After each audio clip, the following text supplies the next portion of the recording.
butang makulang sa atong pagpana. Bisan sa kahamugaway, bisan sa kalisod, siya nagahatag sa atong kinahanglan.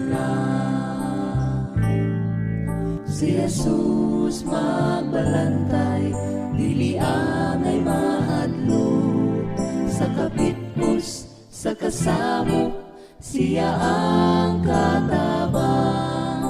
Si Jesus magbalantay, dili angay mahadlok. Siya atong Diyos, katahom sa iyang presensya sa atong pagsimba. Espiritu sa gugma, kanunay maangkon sa iyang pag-amuma.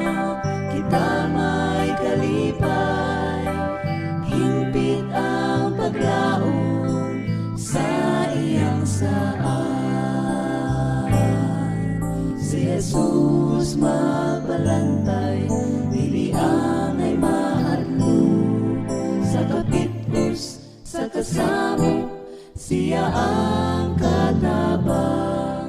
Si Jesus magbalantay, dili angay mahadlok.